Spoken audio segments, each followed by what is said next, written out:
Ya, Bismillahirrahmanirrahim. Assalamualaikum warahmatullahi wabarakatuh. Selamat pagi siswa-siswi SMP Negeri 2 Nusa Ungu. Salam sejahtera bagi kita semua. Nah, pada pagi hari ini kita akan memulai kegiatan pembelajaran IPA untuk yang pertama kalinya bagi siswa-siswi kelas 7 SMP Negeri 2 Nusa Ungu. Sebelum kita memulai kegiatan pada hari ini, marilah kita berdoa bersama-sama menurut agama dan kepercayaan masing-masing. Berdoa dimulai.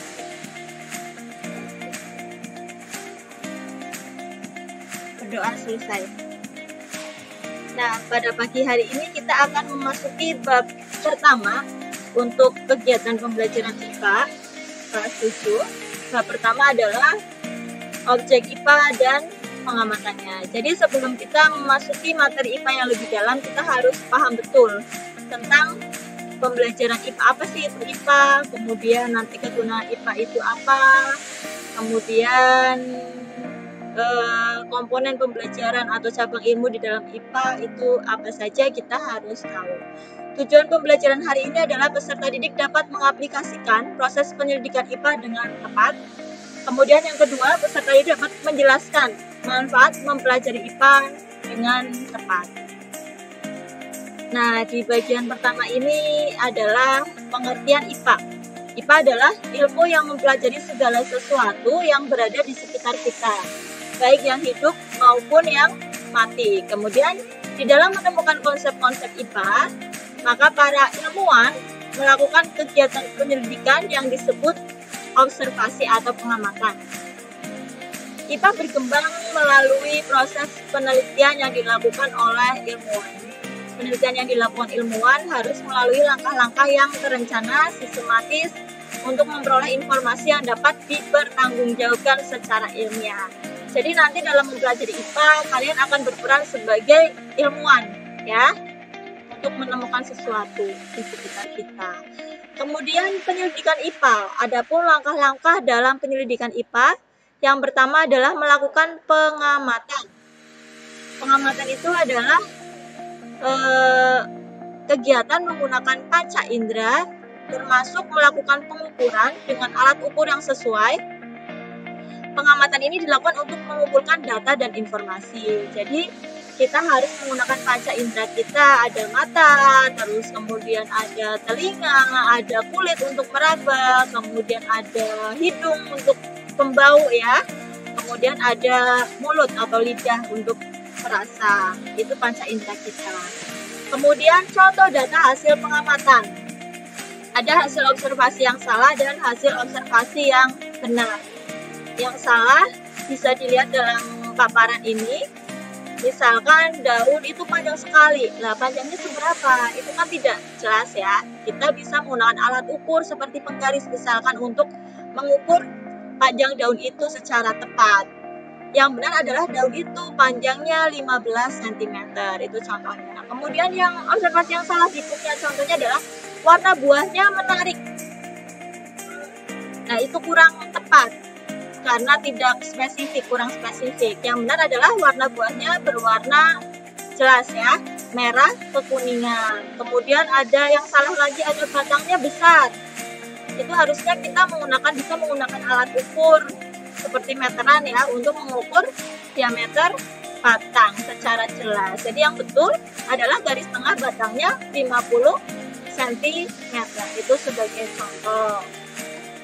Kemudian setelah melakukan pengamatan, kita sebagai ilmuwan itu harusnya bisa membuat inferensi. Apa itu inferensi? Inferensi adalah merumuskan penjelasan berdasarkan pengamatan. Penjelasan ini digunakan untuk menemukan pola-pola atau hubungan antar aspek yang diamati dan membuat perkiraan, ya. Contohnya misalkan tadi kita melakukan pengamatan, daun berwarna hijau. Kemudian dalam membuat inferensi, nanti kita harus dapat menjelaskan kenapa daun berwarna hijau, apa saja yang bisa dilakukan oleh daun yang berwarna hijau. Itu contohnya untuk penjelasan kenapa hal itu bisa terjadi. Kemudian yang ketiga adalah mengomunikasikan. Setelah kita berhasil mendapatkan data hasil pengamatan, menjelaskan, menghubungkan pola-polanya, menyimpulkan, kita harus dapat mengkomunikasikan, ya. Yaitu mengkomunikasikan itu adalah hasil penyelidikan baik lisan maupun tulisan. Hal yang dikomunikasikan termasuk data yang disajikan adalah dalam bentuk bisa tabel, grafik, bagan, dan gambar yang relevan. Jadi bukan hanya kita komunikasi secara lisan, tapi bisa juga dengan tulisan, bisa juga dengan media sosial. Misalkan kalian menemukan sebuah teori bisa disebarkan melalui Facebook, melalui Instagram, itu juga termasuk komunikasi. Melalui gambar, kemudian dipajang, itu juga termasuk komunikasi, ya. Jadi bukan hanya secara lisan, tapi bisa berupa tulisan, gambar, bagan, tabel, dan lain sebagainya. Nah, ini contohnya yang bisa kita lakukan dengan komunikasi. Ada komunikasi lisan, ada grafik, terus ada tabel juga, dan ada bagan. Nah, kemudian berikutnya adalah objek yang dipelajari dalam IPA. Itu adalah seluruh benda yang ada di alam. Benda hidup dan tidak hidup dengan segala interaksinya. Ya, jadi bukan hanya benda hidup saja, benda tidak hidup itu juga dipelajari dalam IPA. Misalkan kita melihat meja itu ada nggak ilmu IPA-nya? Ada, ya, bisa dengan mengukur panjangnya dengan alat ukur yang sesuai, tebal meja, kemudian susunannya, susunan kimianya, itu juga bisa dipelajari dalam IPA. Kemudian manfaat kegunaan mempelajari IPA. Yang pertama adalah meningkatkan kualitas hidup. Bagaimana IPA dapat meningkatkan kualitas hidup? Itu bisa dengan apa contohnya? Misalkan tadi, ya, kita tahu ilmu benar, ilmu bagaimana cara membasmi hama yang betul, bagaimana cara membuat padi itu berkualitas, sehingga kalau kita udah belajar IPA, udah tahu teorinya dan juga prakteknya, kita bisa mempraktekkan atau menerapkan dalam kehidupan sehari-hari, bisa menghasilkan padi yang berkualitas sehingga harga jualnya juga naik, ya, sehingga dapat meningkatkan kualitas hidup kita maupun masyarakat di sekitar kita. Kemudian yang kedua adalah memahami berbagai hal di sekitar kita. Jadi kita paham, ya, paham apapun kejadian yang ada di sekitar kita. Misalkan kejadian hujan itu kenapa sih kok bisa hujan? Kemudian misalkan ada kejadian daun tadi berwarna hijau, kenapa kok bisa daun berwarna hijau? Kemudian bagaimana sih caranya fotosintesis? Itu membuat kita paham terhadap berbagai hal di sekitar kita. Kemudian yang ketiga adalah menyelesaikan masalah. Contohnya misalkan di rumah kita ada masalah air sumur kita tidak jernih, bisa diselesaikan masalah dengan membuat penyaringan dengan ilmu IPA juga. Kemudian yang keempat adalah berpikir logis dan sistematis. Kemudian komponen IPA, ya, komponen dalam IPA ini ada 4 cabang ilmu, yaitu yang pertama adalah fisika. Fisika mempelajari tentang aspek mendasar alam, misalnya materi, energi, gaya, gerak, panas, cahaya, dan berbagai gejala alam fisik lainnya.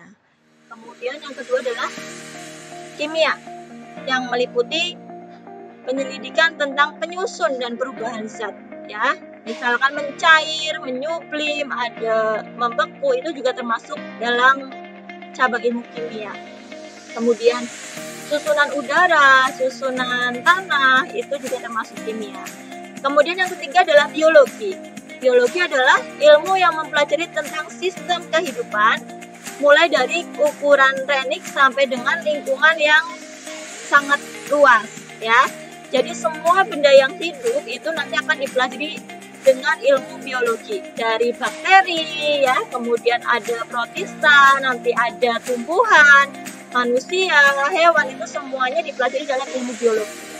Kemudian yang keempat adalah ilmu bumi dan antariksa, yang mempelajari asal mula bumi, perkembangan dan keadaan saat ini, bintang-bintang, planet-planet, berbagai benda langit, kemudian bumi kita juga ada kejadian-kejadian gempa bumi, tsunami, itu juga termasuk dalam ilmu bumi dan antariksa, ya. Nah, ini contoh dalam cabang ilmu biologi. Ada tumbuhan, ada serangga, terus ada bakteri. Kemudian dalam kimia biasanya berupa larutan-larutan. Kemudian fisika biasanya berupa hitung-hitungan, ya. Ini untuk mencari energi potensial, energi kinetik, energi mekanik, itu termasuk fisika. Kemudian ilmu bumi dan antariksa, ini ada gambar susunan tata surya, ya. Nah, sekian untuk pembelajaran hari ini. Setelah nanti kita melihat atau memperhatikan paparan yang tadi, setelah ini kalian akan mendapatkan LK untuk melakukan pengamatan, ya. Contohnya LK ini, LK praktikum IPA, pengamatan benda di sekitar kita. Jadi nanti kalian akan mengamati benda-benda yang ada di sekitar rumah saja, ya. Contohnya adalah benda tanaman, benda hidup berupa tanaman. Nanti dibaca LK-nya, kemudian diisi untuk data hasil pengamatannya dan juga pertanyaan yang tersedia di LK, ya. Sekian paparan singkat dari Ibu pada hari ini. Semoga bermanfaat untuk kita semua. Dan selamat mengikuti kegiatan pembelajaran berikutnya. Terima kasih untuk perhatiannya. Ibu mohon maaf jika ada kesalahan, baik yang disengaja maupun tidak disengaja. Guru akhiri, wassalamualaikum warahmatullahi wabarakatuh.